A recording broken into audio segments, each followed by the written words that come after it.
Hello everyone, just me again, Jeff Donnelly, JP Donnelly, jpdonnelly8 at AOL.com, jpdonnelly8 .com, the author of Raw Emotion and Political Repression, my book detailing what happened to me while running for Congress as a 25-year-old common sense Republican in Massachusetts. Oh yeah.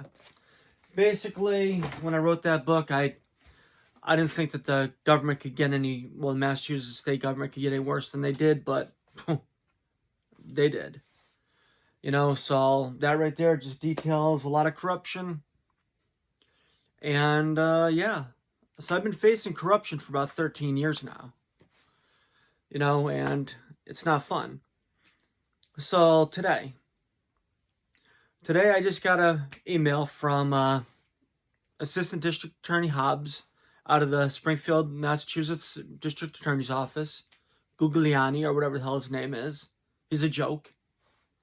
A political hack, corruption. Corrupt as the day is long. So, and if you've listened to any of my videos, you know why. Okay, so I get an email today telling me that my trial that's supposed to take place on February 1st is not going to be taking place on February 1st. And this is because the Massachusetts courts have canceled all jury trials until February 14th or so. Something around there. 14th, 15th. So all jury trials have been canceled. So now my new jury trial date for the Springfield gun issue is going to be April 28th. Yeah, so from February 1st to almost May. Couple more months. Why? And remember something. This case right here, they have to prove two things. One, that I had firearms in Massachusetts on May 7th.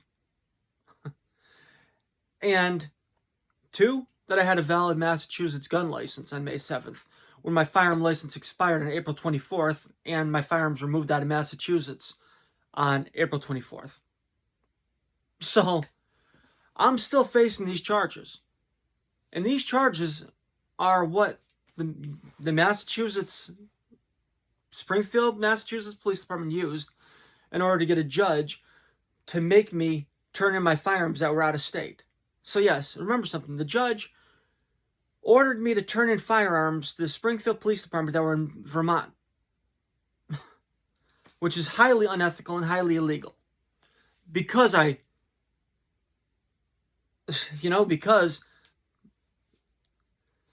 I didn't turn in firearms that weren't in Massachusetts and that my firearm license was expired. And I refused to turn in the expired license. So,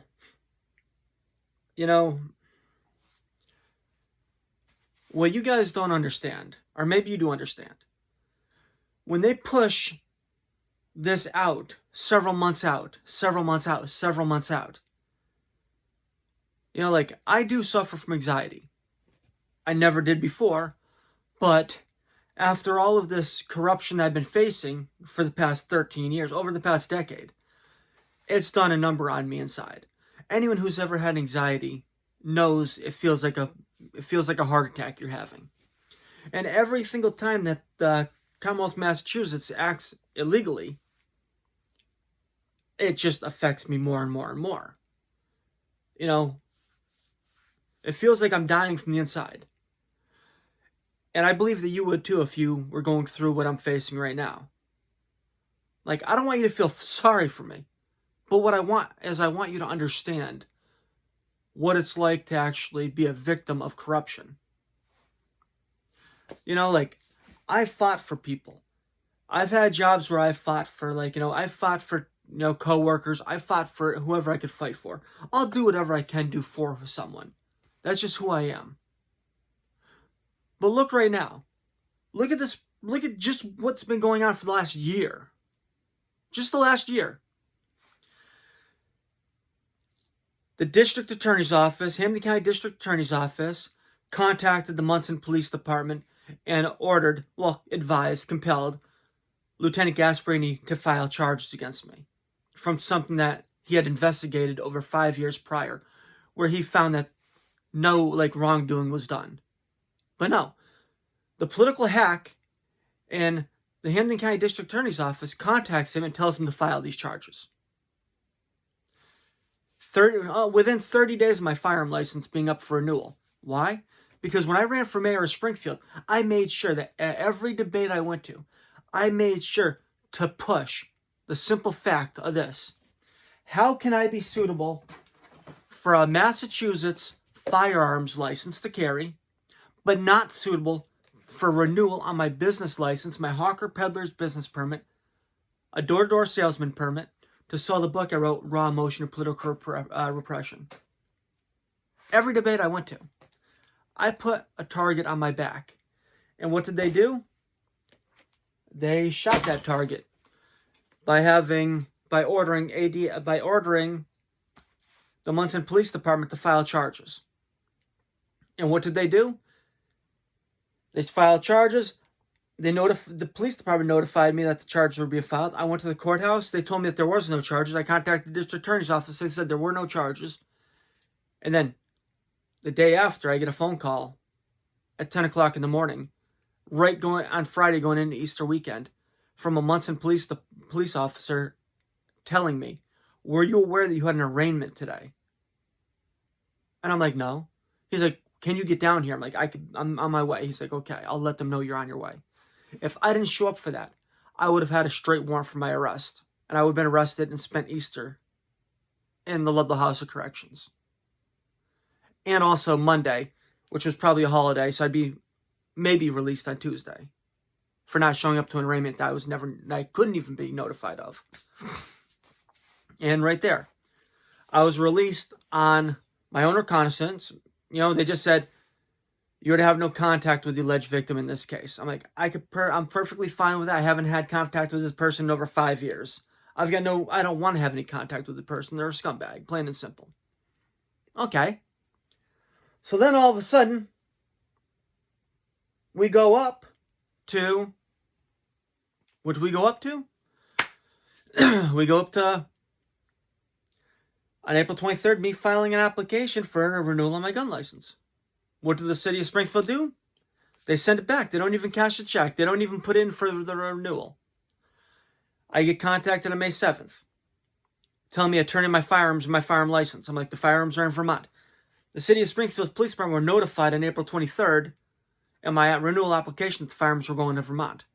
That's why they sent the application back and refused to actually do it, because they were trying to catch me up on something. And then I find out that my license was suspended on April 12th without them even notifying me. Why is that?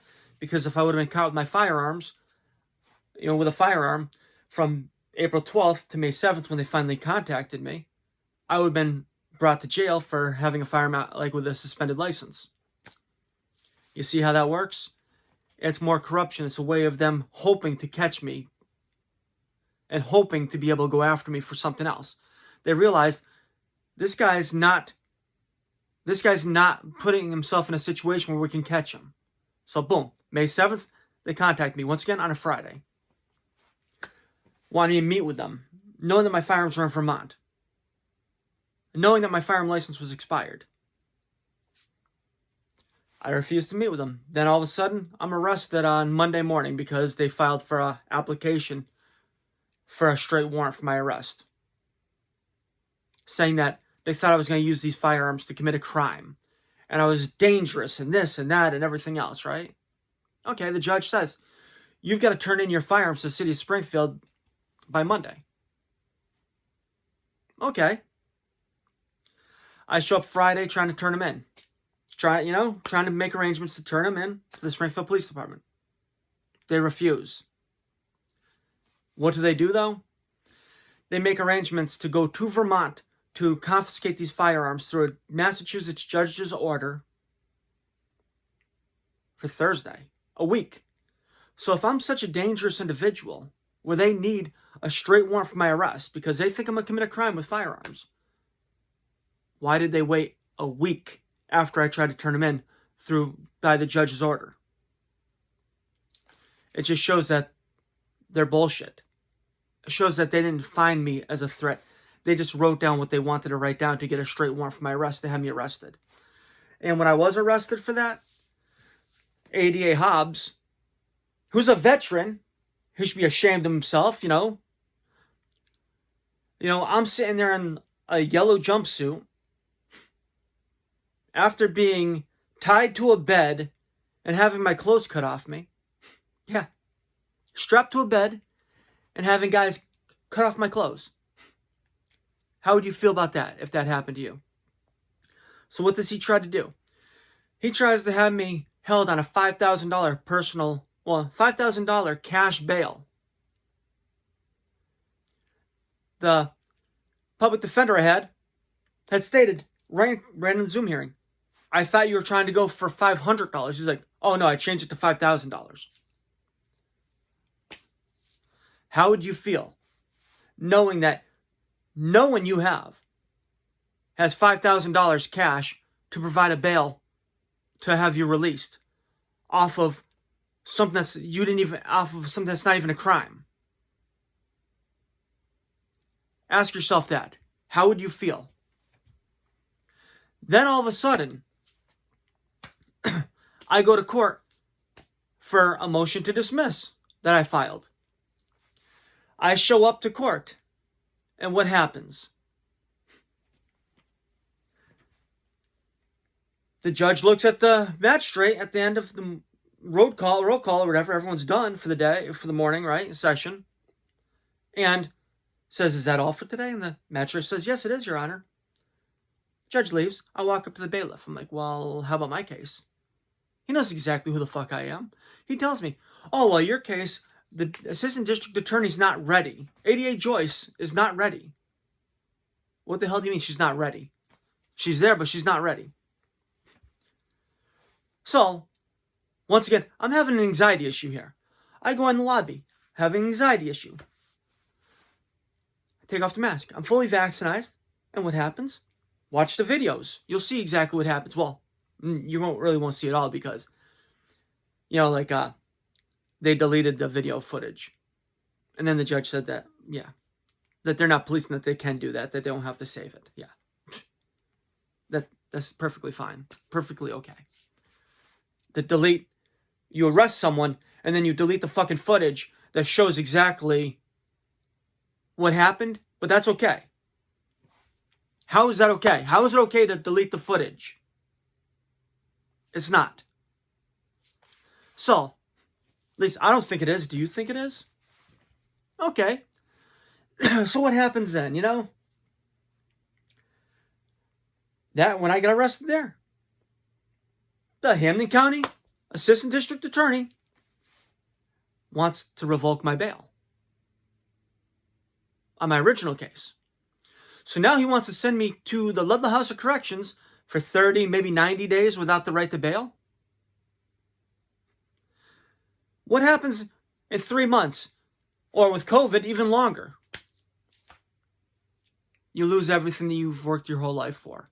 You lose your apartment, you lose your storage, you lose everything. Why do you lose it all? Because you can't pay the bills and everything gets taken from you. That's what they wanted to do. That's their way of putting their thumb on you. And why? Because, and when you look at the paperwork, I actually put the mask on prior to them arresting me. I complied with them. They said, put the mask on or you have to leave. I'm like, okay, if you're ordering me to put the mask on or else I have to leave, if you're ordering me this, I will put the mask on. And I put the mask on. They didn't like it. And they wanted to keep me under their thumb. Why? Because I speak the truth. I speak how it is. And I'm there for everyone. I don't give a shit if you're gay, straight, bi. I don't care if you're white, black, Hispanic, purple, Asian, whatever. I don't care if you're Catholic, Protestant, or Hindu, or even Jehovah. I don't care. I'm there for everyone, and they know it, and they hate that about me. I don't care if you're Democrat, Republican, Independent, Socialist, Communist. I'm there for you. I do believe that America is a capitalist republic, and I do believe in the Constitution, but I'm not going to lock someone up because they believe differently than me. I'm not going to hurt someone because they believe differently than me, because that's not the American way. The American way is a melting pot. It's all of us coming together. You know, I believe in the Constitution. You know, like, they don't like me because I am a threat and because I am not one who would get on my knees to them. I stand up for what I believe in, and they don't like that. They want yes men. They want people that are going to do what they tell them to do and everything else. They don't like the fact that I wrote a book. They don't like the fact that I actually expose them and talk about them and everything. Why? Because they are corrupt. And corruption likes to live in the shadows. And I am flashing a flashlight into their shadows, and they do not like that. That's why the last time that they filed charges against me, they were trying to have my personal security bond revoked and having me held without the right to bail in order to crush me. Remember, they beat the shit out of me. I have the medical records showing that I had bruised knees, bruised wrists, and I had a concussion from my head being slammed against the wall. Why? For not wearing a mask. It wasn't for that. It was because they wanted to actually have another charge on me in order to have their thumb on me, on my neck even more so. I ask you to come, and I ask you to gather, and I ask you to fight. Do not let this stuff happen. Do not let the shadows that they lurk in exist. If they're willing to do this to someone like myself, someone who runs for office, someone who actually talks back to them, someone who fights back, someone who flashes the flashlights in their shadows, what are they going to do to you? What are they going to do to a loved one of yours? What are they going to do to someone who decides that they've had enough? They're going to crush you. They're going to sit there and crush you just like Hitler did the Jews. Because remember something, Hitler didn't just go after the Jews originally. He went after other groups as well. We only remember the Jews. But he went after the Catholics. He went after the gypsies, homosexuals, trade unionists. He went after a lot of people. But he didn't go after them all at once. You know, and when you have a corrupt government, they go after the ones that they can't control. And me, I'm